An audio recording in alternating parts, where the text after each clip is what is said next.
qualquer outra data até hoje, e só não vai ser mais importante, ou talvez ainda continue na data da festa de tabernáculos, quando Jesus voltar.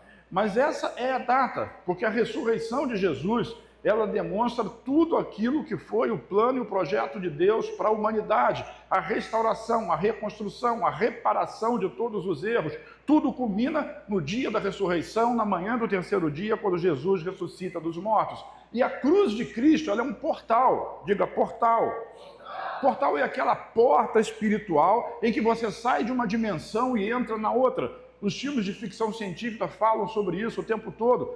Então é aquele portal onde você sai de um lugar e passa por aquele portal e você entra numa outra dimensão. Agora você está na dimensão do reino de Deus, na dimensão da sua condição e da sua posição. Então por isso repete comigo: eu vivo depois da cruz.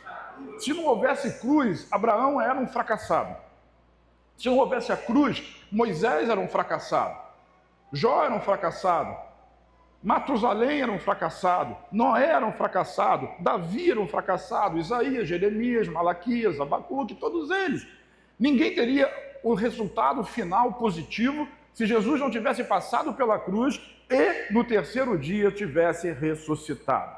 Então a cruz é um portal de restauração. E o que o diabo faz é manipular e trocar o verdadeiro sentido das coisas que de fato são importantes. Vou só citar alguns exemplos. Não sou aqui um aficionado ao Natal, mas se nós entendemos que as pessoas resolveram comemorar o Natal no dia 25 de dezembro, embora Jesus obviamente não tenha nascido nessa data, mas se resolveram colocar uma data como essa, de tão importância, o diabo vem e coloca Papai Noel, que nada tem a ver com Jesus, com o nascimento de Cristo, numa manjedoura e nada disso. Então, se você vai falar de Páscoa, então a Páscoa é a ressurreição, é a morte e a ressurreição de Jesus, na sexta, no sábado e no domingo. Aí o indivíduo vem lá e coloca o tal do coelho, que eu não sei de onde veio esse coelho. Tão fofinho, mas que não tem absolutamente nada a ver com o vinho de chocolate, porque a ideia é sempre desvirtuar aquilo que é importante, aquilo que é sagrado, é desviar o olhar de quem nós somos e daquilo que nós estamos fazendo.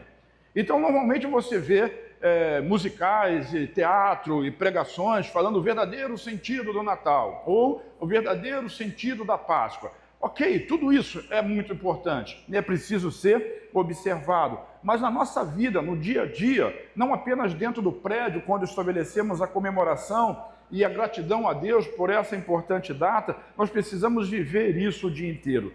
Todo dia, todo mês, o ano todo, durante toda a nossa vida. Por quê? Porque nós estamos depois da cruz. Diga, eu estou depois da cruz. E essa cruz é um portal tão extraordinário. Eu não sei se você já leu a respeito disso, tem um texto, acho que Mateus, que diz que quando Jesus morreu na cruz e o véu do templo se rasgou de alto a baixo, os mortos justos que morreram estavam sepultados em Jerusalém e eles ressuscitaram. O que aconteceu com eles? Porque eles passaram, eles romperam o portal da morte e ressuscitaram e andaram na cidade santa. Porque a cruz é um portal não para aqueles apenas que nasceram depois dela, como eu e você, mas é um portal extraordinário e poderoso para aqueles que nasceram antes dela. Por isso a cruz está fora do tempo. O sacrifício de Jesus é um sacrifício único, que pega desde Adão e vai valer até a eternidade. É um portal que abre o limite de Deus, o céu de Deus, a vida de Deus sobre aqueles que vivem na terra. E nós estamos vivendo esse tempo. Diga, eu estou vivendo o novo tempo de Deus. Qual é o problema? O problema é que nós vivemos o novo tempo, ou nós vivemos no tempo novo de Deus, na era em que nós estamos vivendo, desde o ano 1000 desde o ano 0, né, até aqui, no ano 2025, mas a verdade é que nós não estamos desfrutando desse novo de Deus na nossa vida. Desfrutar é diferente de viver. Viver apenas, às vezes é apenas sobreviver, mas o desfrutar daquela vida é aquilo que Deus sonhou para nós. Então, quando Deus ele estabelece no Velho Testamento algumas figuras, algumas histórias que são figuras de aliança, que ilustram aquilo que viria a acontecer no futuro. Eu queria falar um pouquinho a respeito disso com vocês. Então Deus estabelece a aliança como uma forma de tirar o povo de Israel do Egito e o faz com poder e sinais. Assim também nós atravessamos a porta, o portal da aliança na cruz, para recebermos aquilo que Paulo chama de uma vida nova. Aquele que está em Cristo, nova criatura é. As coisas velhas já passaram, eis que tudo se fez novo. Vamos ao passado para nós entendermos o futuro e o presente. Êxodo capítulo 12, versículos de 7 a 11, diz assim: passem então um pouco do sangue nas laterais e nas vigas superiores das portas das casas nas quais vocês comerão o animal. Deus havia instituído a Páscoa. A palavra Páscoa é passar por cima. Repete. Porque Deus estabeleceu um juízo sobre o Egito e disse que o anjo da morte passaria naquela noite e mataria todos os filhos primogênitos do Egito. Do Egito? Não, de qualquer lugar. Às vezes a gente fica assim, Deus estabeleceu que só ia matar os primogênitos do Egito. Não, Deus mataria todos os primogênitos de todas as famílias que não tivessem o sinal do sangue. Diga todos. Qual a diferença? A diferença é que quando essa palavra foi liberada, os egípcios não abraçaram isso, não creram nisso, não ouviram isso, não tomaram consciência disso e nada fizeram, mas na casa dos filhos de Israel, para que Deus, o anjo da morte, passasse por cima da casa, o sangue do cordeiro precisava estar pintado nos umbrais da porta. E fazia uma função de cruz no meio, em cima, do lado direito e do lado esquerdo, e você consegue ver fisicamente ali uma cruz ilustrada na sua mente. Por quê? Porque aquilo que protege o indivíduo dentro da aliança é o sangue. Diga, o sangue. É a cruz de Cristo que nos protege. É isso que faz com que nós possamos desfrutar de uma vida nova. E mais do que isso, o texto continua dizendo, vigas superiores das portas das casas, das quais vocês comerão. Diga, comer. Comer o animal, mastigar o animal, comer aquela carne, a carne do cordeiro. E é por isso que lá depois, muitos anos adiante, quando Jesus aparece para João, numa visão profética, diz, eis o Cordeiro de Deus que tira o pecado do mundo. O cordeiro que já era representado em Abraão, quando Isaac seria sacrificado, e o cordeiro toma o lugar de Isaac, e que agora ele estava sendo sacrificado, o animal, em lugar para a libertação, em lugar do povo de Israel para a libertação do Egito. O cordeiro precisava morrer, porque o sangue é que traz o perdão. Repete, o sangue simboliza perdão. Mas a comer da carne, ali diz assim, vocês precisam comer da carne do animal. A carne não pode ser cozida, a carne precisa ser assada, tinha que ser assada na brasa, era um churrasco. Por quê? Porque não poderia haver contato com nada, a água ajudaria a cozinhar, a cozer o animal. Não, ali ele teria que sofrer, a carne teria que ser tratada de tal maneira que ela ficasse apenas ela mesma. Não tem nada que ajude a não ser o fogo. O fogo representava a ira de Deus. E a ira de Deus ela ia sobre o animal, sobre o corpo daquele animal. E todas as pessoas que faziam parte da família precisavam comer daquela carne durante aquela noite. Diga, aquela noite. E diz assim o versículo 8, então naquela mesma noite comerão a carne assada no fogo, juntamente com ervas amargas e pão sem fermento. Cada coisa tem uma simbologia, não vou entrar nos detalhes hoje. E não comam a carne crua, diga crua não. Pois é, carne crua não, nem cozida na água, mas assada no fogo. Cabeça, diga cabeça, pernas e vísceras. Não deixe sobrar nada até amanhã. Caso isso aconteça, queimem o que restar. Olha só que interessante. Cabeça, vísceras e pernas. Por quê? Porque o comer da carne do animal simbolizava exatamente a saúde que o povo precisava, a força física para poder atravessar o deserto e caminhar uma jornada intensa. E você vai saber disso se ler o livro de Êxodo, que nenhum dos israelitas ficou doente com qualquer tipo de enfermidade que existia no Egito. Por quê? Porque comeram a carne do cordeiro. Diga, o sangue perdoava o pecado, a carne trazia saúde, nem as roupas deles envelheciam. As sandálias dos seus pés, as roupas que eles vestiam não envelheciam. Os jumentos não ficavam cansados, os animais estavam fortes, porque todos estavam debaixo de uma aliança. Sabe, essa é a aliança que nós vivemos hoje, muito maior e muito mais profunda do que aquela que viviam eles no deserto. Embora muita gente hoje não gostaria disso, Ah, minha sandália não fica velha, mas eu quero comprar o último modelo no shopping. Mas a sua não ficou velha, mas o indivíduo quer comprar o novo. Sabe, Deus nos abençoa com a provisão do corpo e do sangue de Jesus. A própria provisão e prosperidade estão ligados nisso. Então não deixe sobrar nada até pela manhã. A cabeça, diga as vísceras, diga os membros. Para ter saúde, saúde na mente, a cabeça, come a cabeça do cordeiro. Por quê? Porque em comer a cabeça do cordeiro você teria saúde mental, a paz necessária, não ficaria sujeito às investidas do inimigo, teria saúde na sua mente, nos seus pensamentos, paz no seu espírito. Quando fala de vísceras, fala de saúde nos seus órgãos. As vísceras que eles falam, é o que nós chamamos hoje de miúdos. Então é o fígado, é o rim, é o baço, é o pâncreas, é o coração, é o pulmão. Órgãos tais que sem eles não há sobrevivência. Então comam disso, é o que ele estava dizendo. Comam também das pernas, porque as pernas apontam para os membros do corpo, para os membros, para os braços, para as pernas, para que tenha força, para que tenha resistência. Essa é a Páscoa de Deus, de maneira que quando o anjo da morte vir, ele vai passar por cima de você, diga por cima. Não deixe sobrar nada. Ao comerem estejam prontos, diga preparados. Preparado para sair, ele está falando cinto no lugar, sandália nos pés, cajado na mão, comam apressadamente, porque essa é a Páscoa do Senhor. E ali eles estariam sendo libertos do Egito. Egito é Mitzraim no hebraico, duplo estresse, lugar de duplo estresse, lugar de sofrimento. Deus estaria tirando eles dali, através da aliança do sangue do Cordeiro e da carne do Cordeiro. Sabe?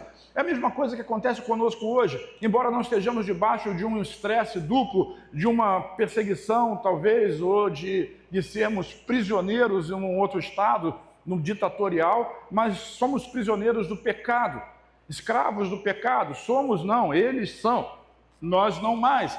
Então Deus precisa fazer alguma coisa para libertar o povo do seu jugo. Então, o que eu quero dizer para vocês hoje, que nós vamos celebrar também a ceia, é que existe vida no corpo. Diga vida no corpo de Jesus. Então o próprio Jesus, ele fala a respeito disso, sabe, da necessidade que nós temos de estarmos nele, estar em Cristo, através da sua carne e do seu sangue. João capítulo 6, versículos, eu vou ler os versículos sortidos, né, soltados. João 6, versículo 48 a 51, diz assim, Jesus diz, eu sou o pão da vida. O que ele diz? Eu sou o pão da vida. Os seus antepassados comeram o maná no deserto, mas morreram. Todavia aqui está o pão que desceu do céu, para que não morra quem dele comer. Eu sou o pão vivo que desceu do céu. Se alguém comer desse pão, viverá para sempre. Esse pão é a minha, repete comigo, esse pão é a minha carne, que eu darei pela vida do mundo. Então Jesus está dizendo, quem tem parte comigo precisa comer da minha carne e beber do meu sangue. Nós vamos ver ele dizendo isso. E aquele povo dizia, o pão do céu foi o maná, Deus nos deu o maná. Mas aquele povo no deserto rejeitou o maná, chamava o maná de comida enfadonha, não suportavam mais aquilo. E agora Jesus está dizendo, eu sou o verdadeiro pão que desceu do céu. Eu vim para dar a minha vida em resgate do mundo. Então, comer de Jesus, sabe, quando a gente participa da ceia, nós estamos aqui no memorial que o próprio Cristo estabeleceu para termos saúde no nosso corpo e termos o perdão, a consciência do perdão dos pecados que já foram ministrados sobre nós. Eu sou o pão vivo que desceu do céu. Se alguém comer desse pão, viverá para sempre. Quantos vão viver para sempre? É claro que nós estamos falando da vida eterna. Nós vamos viver para sempre. E aqueles que para o inferno vão, eles vão morrer para sempre.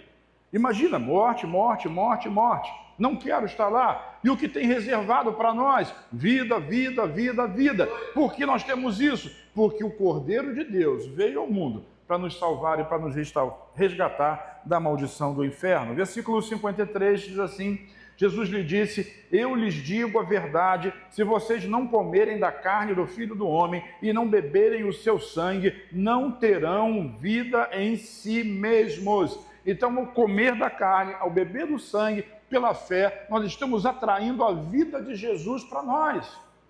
Bom seria se nós pudéssemos celebrar a ceia todos os dias. Eu faço isso. Se você quiser fazer, fica à vontade. porque nós estamos trazendo a vida de Deus para nós. É a vida de Deus que se manifesta através de um símbolo. Você não vai comer a carne de Jesus e o pão também não vai virar carne. Mas quando ele entrar no seu corpo, quando ele for digerido por você, é como se o próprio corpo de Cristo estivesse trazendo saúde para você. O sangue, ele está ali para lembrar você, para você ter uma consciência tranquila do suco de uva ou do vinho, de que você é perdoado. Não apenas perdoado, mas também justificado. Então a vida de Deus está em nós através disso. E eu fico pensando como durante tantos anos foi ensinado de que se você tiver de uma maneira indigna, você não pode participar da mesa do Senhor, do pão e do vinho. Pois quem não participa do pão e do vinho, diz Paulo, esse está trazendo justamente o contrário, enfermidades, doença e morte.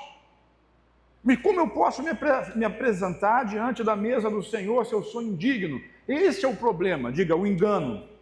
O diabo engana as pessoas, porque nós não nos apresentamos diante de Deus na nossa força, na nossa santidade, nem da nossa justiça. Nós nos apresentamos diante de Deus na justiça de Cristo. Por isso ele é o Cordeiro que tirou o pecado do mundo. Ele remiu o seu pecado, redimiu você, perdoou você de toda a culpa, afastou de você todo o mal, e por causa de Jesus você se apresenta a Ele. Nós oramos. Quem ora aqui?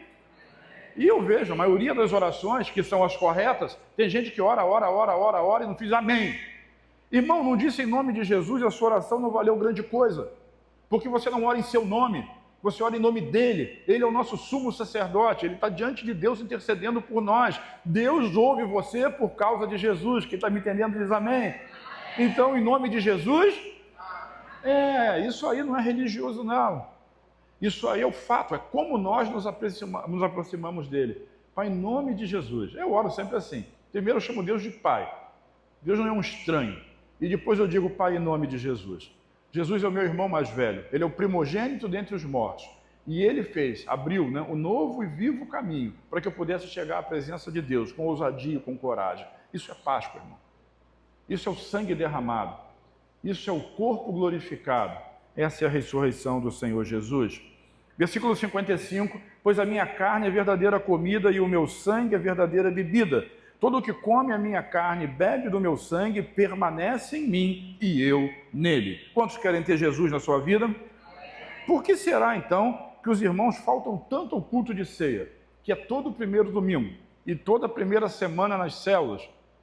Porque não conseguem compreender. Celebram a Páscoa. Quem ganhou o vinho de chocolate aqui? Vai ficar com vergonha de dizer, né? Mas não fica não tem problema nenhum você comer o chocolatezinho na Páscoa, né? Fica em paz com relação a isso, mas entenda que Páscoa não é nada disso. Páscoa não é você chegar em casa agora e comer bacalhau, peixe assado, sei lá, né? Eu não consigo entender por que criaram essa doutrina, mas o que eu quero lhe dizer é que o verdadeiro sentido da Páscoa é você reconhecer o que Jesus fez na sua vida, o que ele fez por você, como ele te salvou, como ele te redimiu. Porque qualquer outro tipo de coisa é engano, diga engano. Eu queria acrescentar agora, adiantar, avançar, como diz o Léo, ele morreu pelos seus pecados, diga, ele morreu pelos meus pecados, mas ressuscitou para minha justificação. Porque perdão e justificação não são a mesma coisa. Entenda isso. Romanos capítulo 4, versículo 25, diz assim, ele foi entregue à morte, Romanos 4, 25, ele foi entregue à morte por nossos pecados e ressuscitado para a nossa justificação. Texto na NVI, ele foi entregue à morte por nossos pecados, ele era o Cordeiro morreu para nos libertar dos nossos pecados, mas ele ressuscitou para a nossa justificação. Parece que é a mesma coisa, mas não é. O perdão é quando alguém comete algum tipo de erro e é perdoado.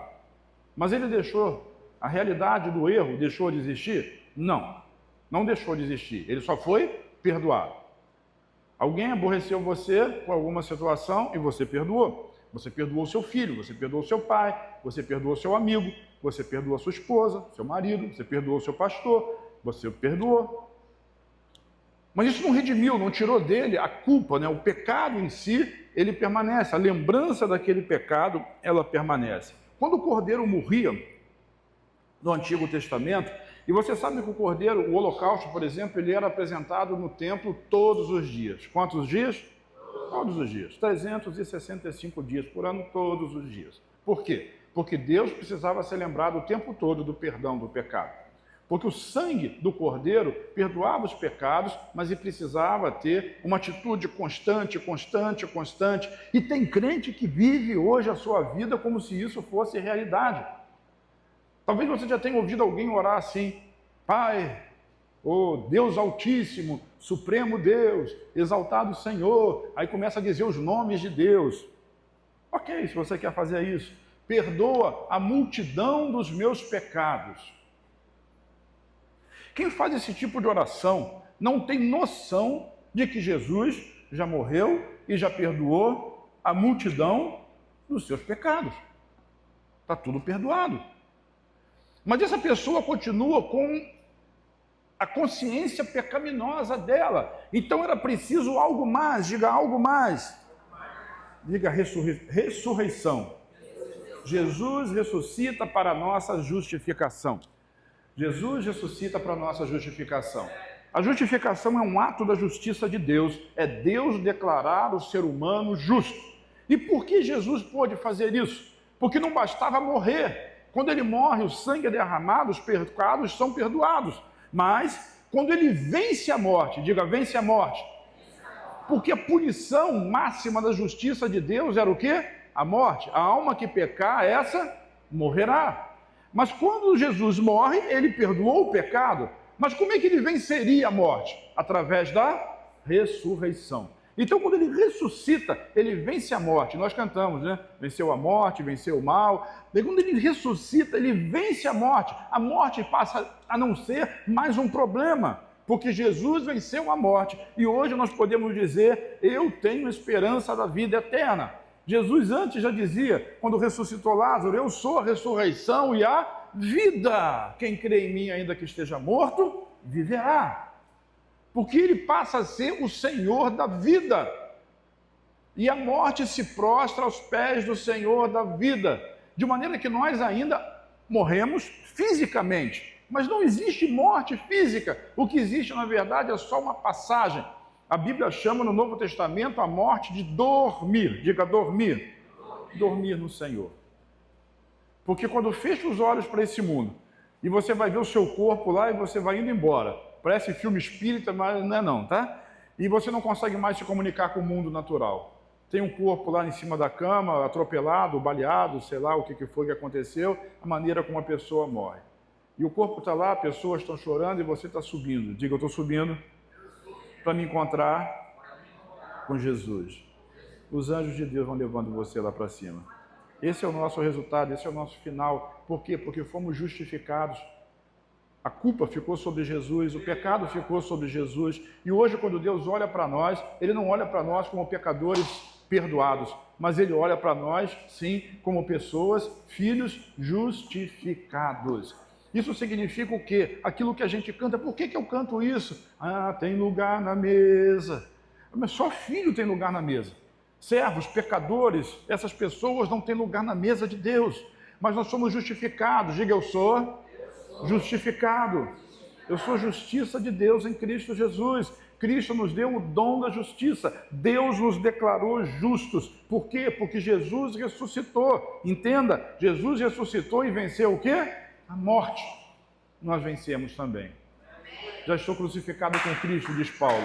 E a vida que vivo na carne, vivo na fé do Filho de Deus, o qual me amou e a si mesmo se entregou por mim. Se com Ele morremos, com Ele também viveremos. Assim como Ele é, eu sou nessa terra. Nós somos como Jesus é. Nós não somos desse mundo, irmão. Entenda isso, nós não somos desse mundo. Nós somos de outro mundo. Estamos aqui representando Jesus. Cada um de nós que somos chamados de cristãos, que significa pequenos cristos, somos a imagem de Jesus nessa terra. Não se deixe enganar. Você não precisa do tigrinho nem da Bete para poder ganhar o seu sustento. Deus abençoa você, porque essa é a vontade dele. Agora seja... Bom, eu já li o texto para vocês no começo, vocês sabem do que eu estou falando. Então ele entregou, ele foi entregue à morte pelos nossos pecados e ressuscitou para a nossa justificação. 2 Coríntios capítulo 5, versículo 21, diz assim, pois Deus fez de Cristo aquele que nunca pecou, diga, oferta, pecado. Aquele que nunca pecou, Deus fez dele oferta pelo nosso pecado, para que por meio dele fôssemos declarados, a palavra aí é declarados, diga declarado, justos diante de Deus. É uma declaração, é um decreto. Você é justo. Deus olha para você e vê Jesus. Eu não sei se você faz isso, eu já fiz isso hoje de manhã, faço todos os dias, quando eu vou sair de casa, e eu vou pedir, Deus, guarda a minha saída, o meu regresso, porque essa é uma bênção destinada para os filhos, e eu digo isso, mas essa bênção não é automática, bênção automática não existe. A bênção ela é conquistada, ela é pedida, tomar posse daquilo. Todo dia eu digo, Senhor, guarda a minha saída, o meu regresso, digo assim, para onde eu vou? Ah, eu sou, o pessoal chama pipa voada, eu não sei para onde eu vou, né? Eu sei para onde eu vou para a igreja, eu vou para o trabalho, eu vou em tal lugar, guarda a minha saída, o meu regresso, me livra, me protege de mim mesmo, para eu não fazer nenhuma besteira, não me irritar no trânsito, eu não preciso acelerar atrás de ninguém, essa não é a minha espécie, eu sou uma nova criatura. Você entende a diferença? Eu sou uma nova criatura, eu não sou igual a essas pessoas, não falando mal delas, eu estou aqui para trazer elas para o lado de cá, mas nós somos diferentes, e essa diferença é que vai fazer a diferença, e no final disso eu me cobre com o sangue de Jesus. Acampa os seus anjos ao redor da minha vida, do meu carro, me protege, me cobre com o sangue de Jesus. Mas sabe quem é que vê o sangue? Pergunta para quem está do seu lado, quem vê o sangue? Irmão, só o mundo espiritual vê o sangue. Os demônios veem o sangue. E eles sabem muito bem quem você é. Se você é crente, eles veem o sangue. Eles sabem quem você é. Eles sabem a quem você pertence.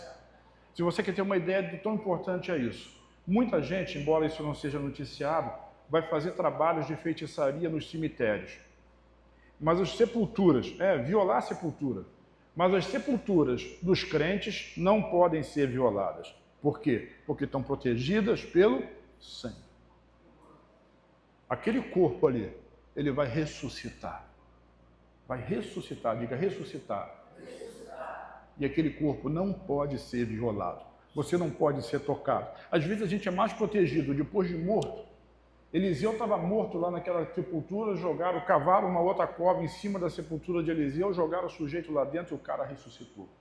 Às vezes a gente está mais protegido depois de morto do que quando está vivo. Por que será? Pergunta para quem está do seu lado. Por quê? Porque enquanto você está vivo, você não acredita. Mas depois de morto, você já está com Jesus. E o seu corpo é protegido. Diga, eu sou protegido. Sabe, isso é o poder da ressurreição. Diga comigo, o poder da ressurreição. Sabe, tem muitos crentes, até estimulados por muitos pastores, que guardam a sua esperança apenas para essa vida. Então as pessoas vêm para a igreja com intuito, com interesses de ser curado, da saúde, da provisão, da prosperidade, da paz e todas essas coisas que são promessas de Deus. Não estou dizendo que isso está errado. Mas nós viemos à igreja muitas das vezes só procurando por essas coisas. Agora observe aquilo que Paulo, pelo Espírito Santo, baseado na ressurreição de Cristo, o que ele faz? Diga assim, ele abre um leque de opções. 1 Coríntios capítulo 15, 19 a 22.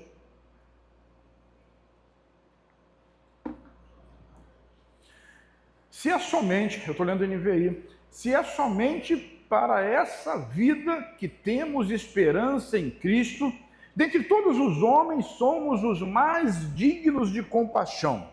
Mas, de fato, Cristo ressuscitou dentre os mortos, sendo as primícias dentre aqueles que dormiram. Aqueles que? Dormiram. Então, se eu espero em Cristo só para essa vida, Cristo é o meu abençoador, Ele é o meu anjo da guarda, Ele é o gênio da lâmpada. Se eu faço um pedido, Ele resolve o meu problema. Mesmo que se isso fosse verdade, e não é, porque Jesus não é nada disso. Se eu esperasse Jesus só para essa vida, eu seria um miserável. E as pessoas, as religiões, elas procuram arrumar formas e maneiras. Tem gente que não consegue acreditar em ressurreição, mas consegue acreditar em reencarnação. E alguns dizem que reencarnação é uma questão de justiça.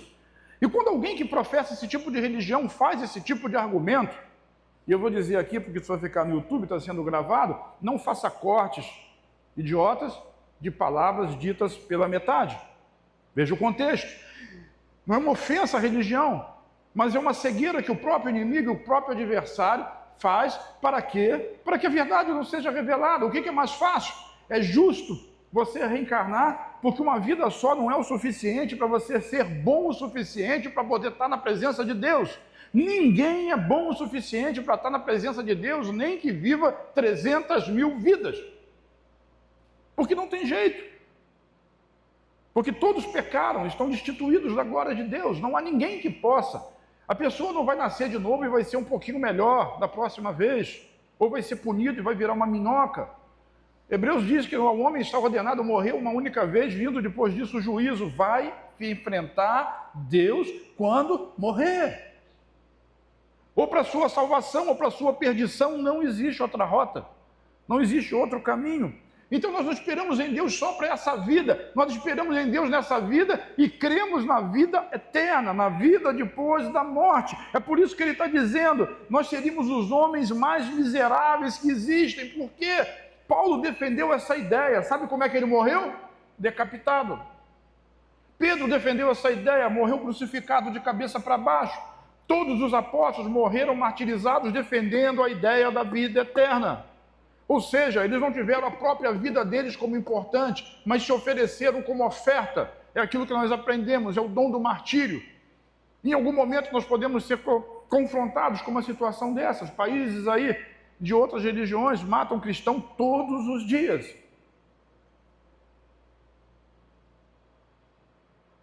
Mas, de fato, Cristo ressuscitou. Ele diz, ele faz uma afirmação. É fato, Cristo ressuscitou. Vamos comigo? É fato. Cristo ressuscitou dentre os mortos. Eu já ouvi o pregador dizer assim, se Cristo ressuscitou, não. É fato, Cristo ressuscitou dentre os mortos. E se você continuar lendo o texto todo, ele vai dizer, apareceu para Pedro, apareceu para Tiago, apareceu para os apóstolos, apareceu para 500 pessoas, e Paulo diz, por fim, apareceu para mim. Ele ressuscitou. Vai lá, eu já fui lá, o túmulo está vazio. Ah, tiraram o corpo de lá. Isso foi o que falaram para Pilatos, né? Pagaram os guardas para dizer que o corpo foi roubado. Você acredita mesmo nisso? Esse negócio de subornar alguém na política acontece há muito tempo. E continua acontecendo até hoje. Ele ressuscitou, diz amém. Mas ele ressuscitou sendo as primícias dentre aqueles que dormiram. Ele é o primeiro, diga primeiro. Mas ele é o primeiro a morrer? Não. Mas ele é o primeiro a ressuscitar. Aí você vai dizer, bom, mas houve ressurreição no Antigo Testamento. O próprio Jesus ressuscitou. Quem Jesus ressuscitou? Lázaro. A filha da viúva de Naim. Essa você esquecer, né? E a filha de Jairo. Ele não foi o primeiro a ressuscitar, mas ele foi o primeiro a ressuscitar com o corpo glorificado. Ele não vai morrer mais. Você não pode. Tem uma canção que cantava um pessoal, acho que de São Paulo, que se preciso fosse, Jesus morreria na cruz por mim outra vez. Não. Está errado. O sacrifício de Jesus é único, suficiente. Quando você volta lá no Êxodo, diz assim, um cordeiro para cada família. O cordeiro nunca é menor do que a necessidade de uma pessoa. É um cordeiro para cada família. E ainda diz mais, se a família for pequena, junta 2 famílias, porque o cordeiro é suficiente. Diga que o cordeiro é mais do que suficiente. É um sacrifício só, irmão. Está tudo pago, está tudo resolvido. E agora ele ressuscitou para a nossa justificação. Então, mas de fato Cristo ressuscitou, ele foi a primícia dentre os mortos e ressuscitou glorificado, visto que a morte, versículo 21, veio por meio de um só homem, de Adão, também a ressurreição dos mortos veio por meio de um só homem, diga Jesus.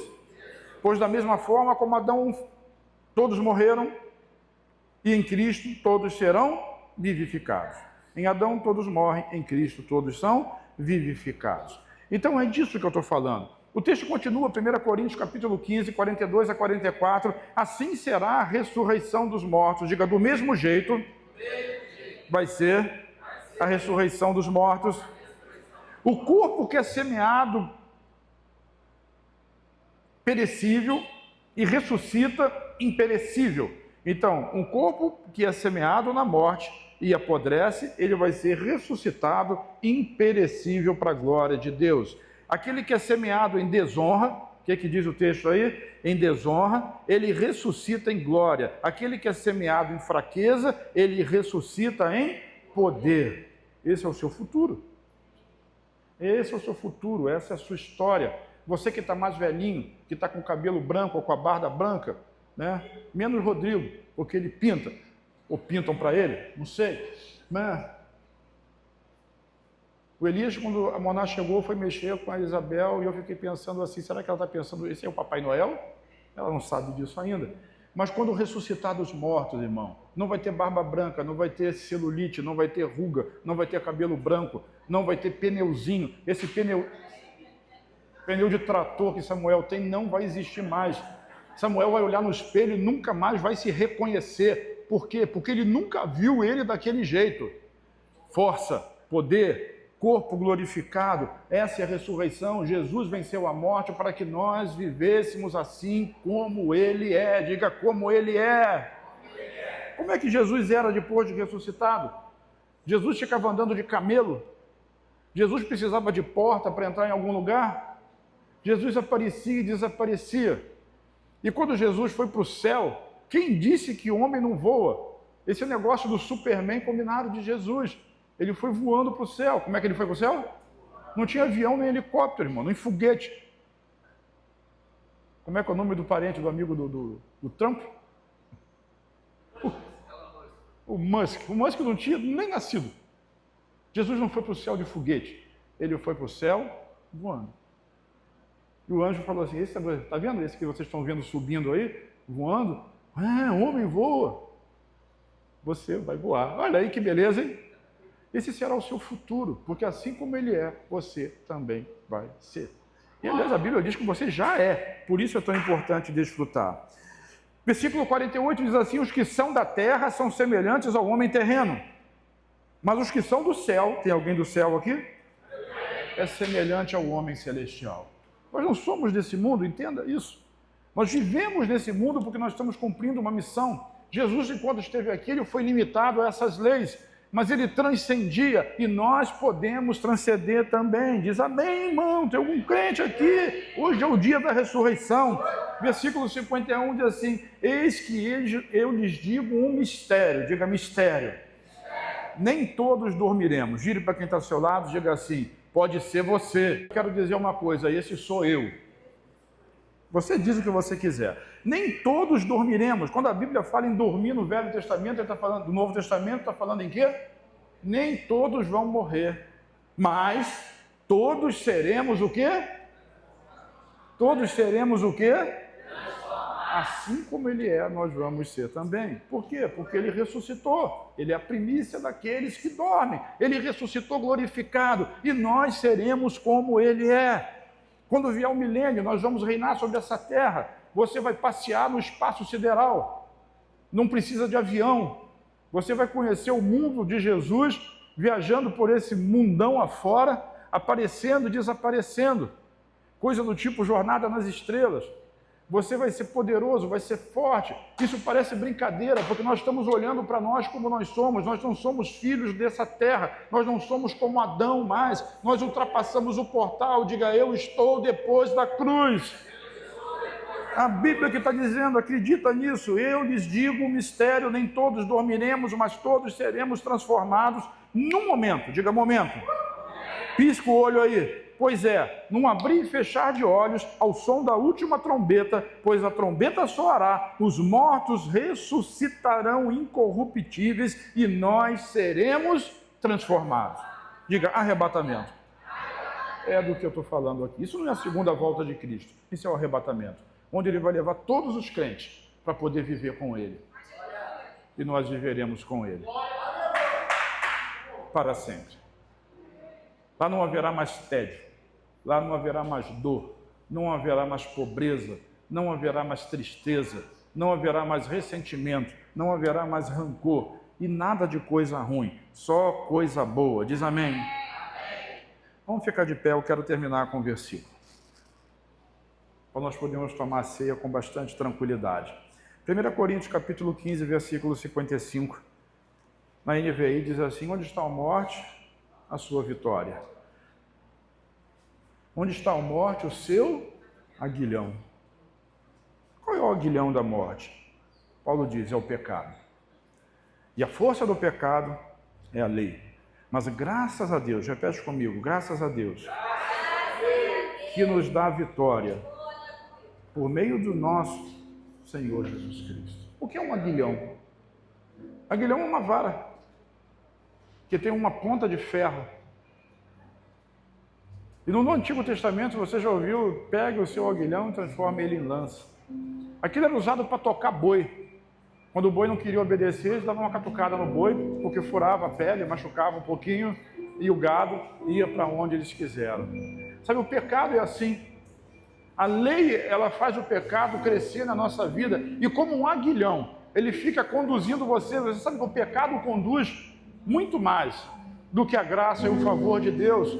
Esse é o problema. Nós não somos desse mundo, nós não somos escravos, nós não estamos mais debaixo do aguilhão, do pecado, nem da lei. Nós somos restaurados. E o cântico de vitória diz: onde está a morte, a sua vitória? Onde está a morte, o seu aguilhão? Não tem mais aguilhão, não existe. Jesus quebrou o aguilhão da morte, do pecado sobre a nossa vida. Por isso, graças a Deus, que nos dá vitória por meio de nosso Senhor e Salvador Jesus Cristo. Diga: a vitória é minha. Em nome de Jesus. Porque ele morreu, mas ele ressuscitou. Ele morreu, mas ele ressuscitou. Diga: ressuscitou. E nós vamos ressuscitar com ele.